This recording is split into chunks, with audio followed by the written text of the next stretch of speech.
Hi, I'm Charlotte Lawson, a registered licensed dietitian here in Tampa Bay, Florida. And if you're in a weight loss program, you may be looking for some tips to help continue on that program and make some changes in your cooking.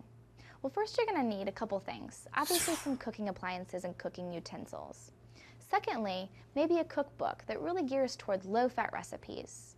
Thirdly, an open mind. And an open mind to change some variations and maybe some menus or recipes you've already created. With your cooking utensils, look for different styles of cooking. And when I mean styles, I mean like baking and broiling and pan sauteing or stir frying versus deep frying or adding a lot of added fat. Also, when you're looking at your recipes or your cookbook, try to avoid things like extra breading or maybe even things with nuts. Nuts can be very healthy for us, but they're very high in calories. So when looking at a weight loss program, any sort of extra breading or maybe a nut coating, removing that could be an easy way to remove some calories from those foods. Also keep in mind when you're cooking to try to avoid adding extra fat. We've probably heard a lot of good things about cooking oils, especially olive oil. Olive oil is very healthy for our heart, but at the end of the day it's still a fat, which means it provides us 9 calories per gram.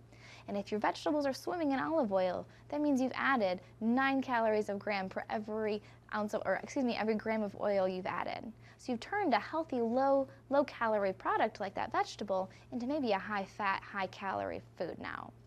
So again, looking at the different types of ways to cook, baking, broiling, stir frying, or pan sauteing, try to remove some of the breading and extra added fats that you're having. And again, being aware of the oil. Try using PAM or some sort of pan spray to really limit the amount of fat you can use when cooking.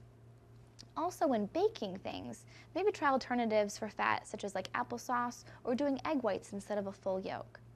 Those are just a couple tips on how to keep cooking while on that weight loss program. I'm Charlotte, and eat happy.